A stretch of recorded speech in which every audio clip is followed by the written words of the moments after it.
Welcome to HP commerce classes. TY BComનો business law subject ચાલી રહ્યો છે, એનું યુનિટ 1 આપણે ભણી રહ્યા છે. એમાં આજે આપણે જે ક્વેશ્ચન ભણવાના છે, discuss the provisions of Indian contract act regarding persons of unsound mind.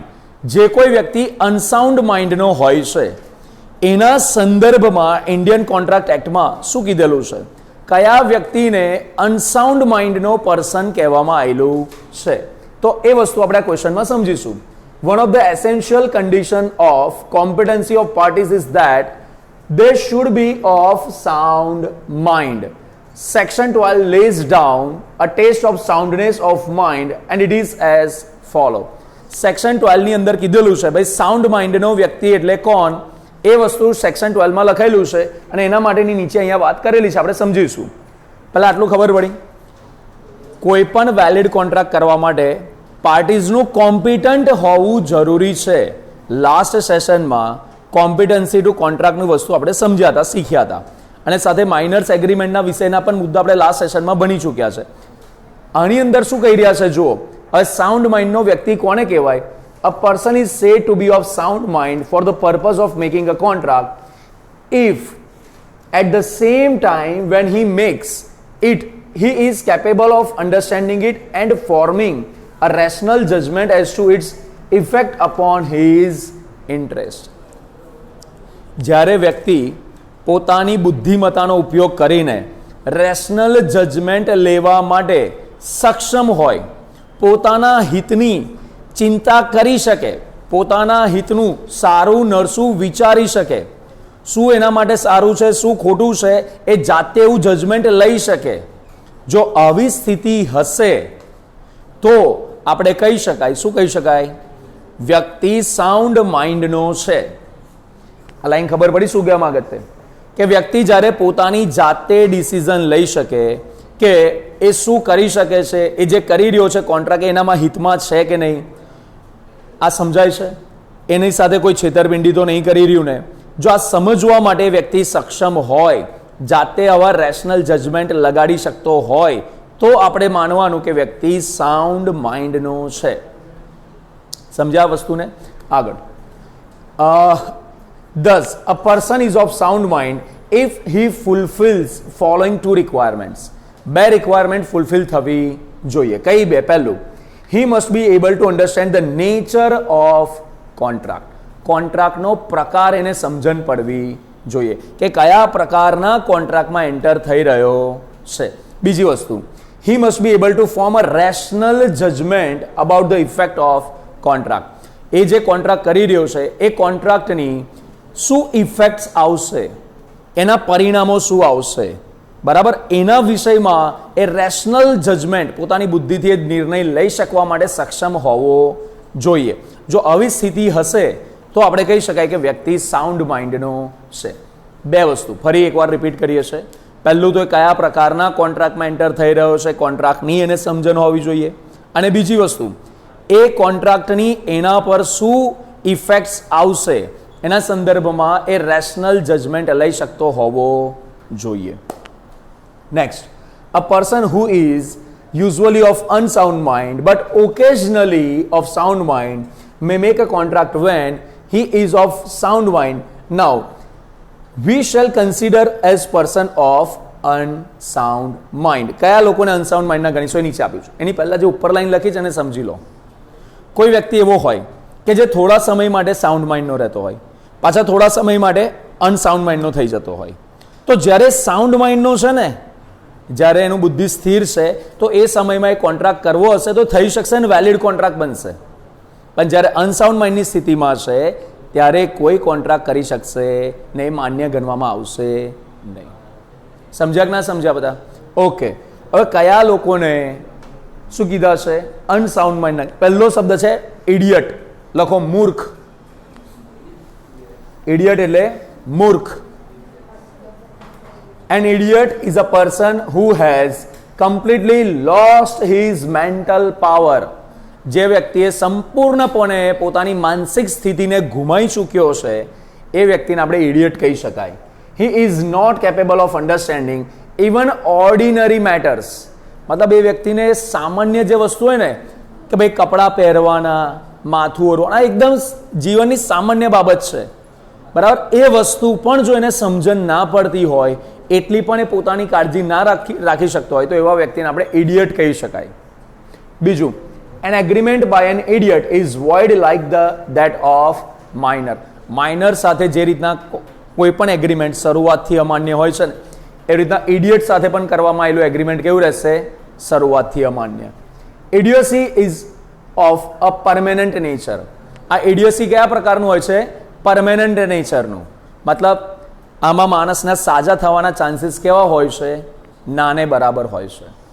Clear છે? બીજો પોઈન્ટ છે લ્યુનેટિક, પાગલ. બરાબર, પાગલ કહી શકાય, મૂર્ખ, પાગલ, આ બધા ઓલમોસ્ટ એકબીજાના ભાઈબેન શબ્દ જ છે, બરાબર, સમાનાર્થી શબ્દો જ છે.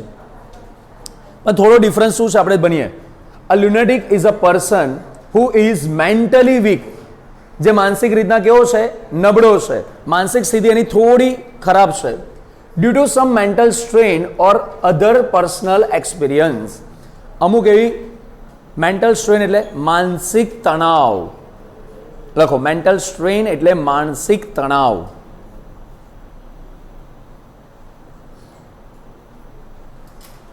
મેન્ટલ સ્ટ્રેન એન્ડ કેટલાક એવા પર્સનલ અનુભવ થયા હોય એના કારણે વ્યક્તિ કેવો થઈ જાય? થોડો ગાંડા ઘેલા જેવો થઈ જાય. He suffers from intermittent sanity and insanity. અને ઇન્ટરમિટન્ટ સેનિટી ઇન્સેનિટી આવે છે. ઘણા પેલા મૂવીઝમાં નહીં જોતા આપણે કે ભાઈ કોઈ વ્યક્તિ થોડા પેલી ડ્યુઅલ પર્સનાલિટી વાળો વ્યક્તિના ઘણા મૂવીઝ નહીં આવતા કે અમુક પર્સનાલિટીમાં હોય ને તો એ એકદમ ડાયા માણસની જેમ બિહેવ કરે, અને પર્સનાલિટી સ્વિચ થાય ને કંઈક એવી ઘટના બને ને તરત એ પાગલ થઈ જાય. આપણે જોઈએ છે ને કોઈક વ્યક્તિને, આપણે આ જો સાંભળવા જેવું છે, કોઈ વ્યક્તિને આપણે જોઈએ ને કે ભાઈ મૂવીઝમાં આપણે આ બધું જોતા હોઈએ છીએ કે ભાઈ મ્યુઝિક વાગે ને તો પોતાની જાતને કંટ્રોલ જ ના કરી શકે, ડાન્સ કરવાનું ચાલુ જ કરી દે. એ કઈ પરિસ્થિતિમાં છે, શું સિચ્યુએશન છે, સમજણ જ ના હોય. જેવું મ્યુઝિક વાગે ને એટલે ડાન્સ કરવાનું ચાલુ કરી દે. કેટલાય લોકો એવા જે મ્યુઝિક વાગે ને રડવાનું ચાલુ કરી દે, પાછો મ્યુઝિક બંધ, પાછો હતા એવા ને એવા નોર્મલ સિચ્યુએશનમાં. તો આવી જ્યારે કોઈક એવી ઘટના બની હોય જેમની લાઈફમાં એવી કોઈ ઇમ્પેક્ટ થઈ ગઈ હોય, એના કારણે આવી સેનિટી ઇનસેનિટી આવી શકે છે. ક્લિયર થઈ બધાને વસ્તુ? આ જો, thus lunacy denotes periodical insanity with lucid intervals. એટલે આ શું દર્શાવે છે? લ્યુસિડ ઇન્ટરવલ્સ, મતલબ થોડા થોડા સમયે એ પાગલ થશે અને થોડા થોડા સમયે પાછો સાજો થઈ જશે. ક્લિયર છે બધાને? અને આ એક એવી સ્થિતિ છે જે આપણે વ્યક્તિની પરમેનન્ટ નથી, ટેમ્પરરી સ્થિતિ હોય છે, જેને આપણે સુધારી શકાય છે. પ્રોપર મેડિસિન્સ આપીને, પ્રોપર ટ્રીટમેન્ટ આપીને, પ્રોપર સાયકિયાટ્રિસ્ટની મદદથી આપણે આવી જે લ્યુનેસી જે છે એને આપણે દૂર કરી શકાય છે. Next, so long as a person is lunatic, he is incompetent to contract. જ્યાં સુધી આ લ્યુનેટિક સ્થિતિમાં હશે, ઇન્સેનિટીની સ્થિતિમાં હશે, તે સમયમાં એ કોન્ટ્રાક્ટ કરી શકશે નહીં. But at a moment he becomes wise, પણ જેવો સારો બની ગયો, સાજો થઈ ગયો, he is competent to contract, તો એ કોન્ટ્રાક્ટમાં એન્ટર થવા માટે સક્ષમ બની જશે. Example, a patient is lunatic asylum, asylum એટલે પ્રોટેક્શનમાં, can enter into contract when he is of sound mind. કોઈ એવો પેશન્ટ છે જે આ લ્યુનેસીની સ્થિતિમાંથી પસાર થઈ રહ્યો છે, બરાબર, એની ટ્રીટમેન્ટ ચાલી રહી છે. મેન્ટલ અસાઇલમ આપણે કહીએ, લ્યુનેટિક અસાઇલમ, મેન્ટલ અસાઇલમ, એટલે જે પેલું પાગલખાનું હોય છે ને જેની અંદર એ લોકોની ટ્રીટમેન્ટ કરવામાં આવે છે, એને મેન્ટલ અસાઇલમ બોલાય. તો જે જગ્યા પર આવી સ્થિતિ ચાલી રહી છે, જ્યારે વ્યક્તિ સાઉન્ડ માઇન્ડની સ્થિતિમાં છે અને એ સમયમાં કોન્ટ્રાક્ટ કરશે તો માન્ય ગણવામાં આવશે. ક્લિયર થઈ ગયું બધાને અહીંયા સુધી? કોઈ કન્ફ્યુઝન? બે વસ્તુ આપણે ભણ્યા. કયું? પહેલું એની વાત કરી, ઇડિયટ, કે જે પરમેનન્ટ નેચરનો છે, જે માઇનરના એગ્રીમેન્ટ જેવો છે, એકવાર આની સાથે એગ્રીમેન્ટ થયું એ શરૂઆતથી જ અમાન્ય ગણવાનું છે, એમાં આગળ કોઈ પ્રોવિઝન છે જ નહીં. લ્યુનેસીની અંદર અમુક વસ્તુ કીધેલી છે કે જ્યારે સાઉન્ડ માઇન્ડનો છે ત્યારે કોન્ટ્રાક્ટ કરશે એ વેલિડ ગણાશે, ઇનસેનિટીની સ્થિતિમાં કોન્ટ્રાક્ટ કરશે તો એ ઇનવેલિડ ગણાશે. ક્લિયર થઈ ગઈ બધાને વાત? આગળ, ડ્રંકન પર્સન અથવા તો ઇન્ટોક્સિકેટેડ person.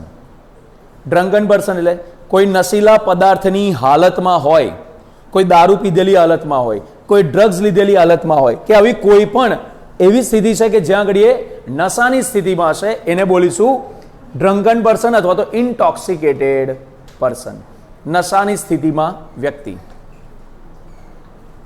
A drunken person suffers from temporary incapacity to contract, that is at the same time when he is under the effect of drink he is incapable of forming rational judgment.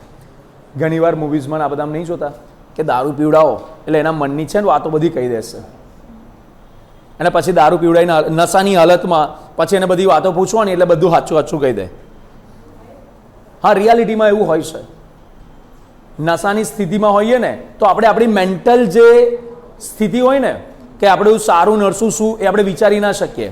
એટલે તમે નશાની હાલતમાં કોઈ વ્યક્તિને હોય ને અને એને તમે પૂછો ને તો બહુ વધારે ચાન્સીસ છે કે જે બધું બોલશે બધું સાચું જ કહી દેશે. કશું એ છુપાવવાની ઈચ્છા હશે ને તો એ નહીં છુપાઈ શકે. આવું હોય તો આ વસ્તુ છે. એટલે આવી સ્થિતિમાં વ્યક્તિ પોતાનું સારું નરસું વિચારી ના શકે, એટલે એવી સ્થિતિમાં કોઈ પણ કોન્ટ્રાક્ટ કરવામાં આવશે એ કોન્ટ્રાક્ટ માન્ય ગણવામાં આવે નહીં. Next, it must be remembered that partial or ordinary drunkenness is not sufficient to avoid a contract. The position or drunken person is similar to that of lunatic. આ પણ કોના જેવું છે? લ્યુનાટિક જેવું જ છે કે થોડા સમય માટે સ્થિતિમાં એ ઇન્ટોક્સિકેટેડ હાલતમાં વિચારસરણી એની જે પેલું શું કહી શકાય વિચારવાની ક્ષમતા જે છે એની બંધ થઈ જાય. બાકી બધું તો ઓકે જ હોય, બરાબર, બાકીના સમયમાં okay. An agreement with or by a person of unsound mind is void.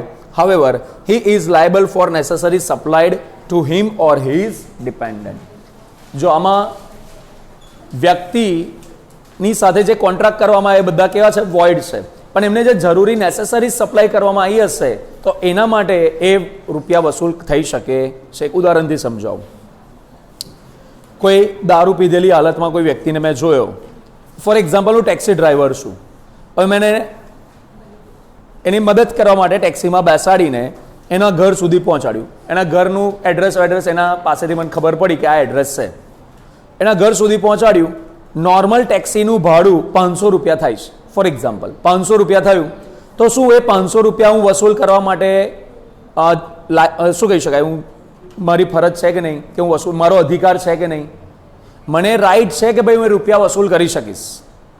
પણ સાહેબ એ તો ઇન્ટોક્સિકેટેડ હાલતમાં તો ભાઈ એને નેસેસરી સપ્લાય કરીશ કે એને સહી સલામત હાલતમાં હું એને ઘર પહોંચાડી આવ્યો. ખબર પડી કે ના પડી? તો એમાં હું રૂપિયા વસૂલ કરી શકું છું. પડી ખબર? પછી એમ કહું કે હું તો એને 4 ગામ ફરાઈ આવ્યો, બરાબર, અને પછી એના ઘેર પહોંચાડ્યો, એ ના ચાલે ભાઈ. ભાઈ એના પછી હું 40,000 માંગુ, એ ના ચાલે, બરાબર. નેસેસરીઝની વાત છે. ખબર પડી ગઈ બધાને? કોઈ કન્ફ્યુઝન આ બાબતમાં? ઓકે, આશા રાખું છું તમને આ પોઈન્ટમાં ક્વેશ્ચનમાં ખબર પડી હશે. આપણે નેક્સ્ટ ક્વેશ્ચન નેક્સ્ટ વિડીયોમાં આપણે કવર કરીશું. ધન્યવાદ.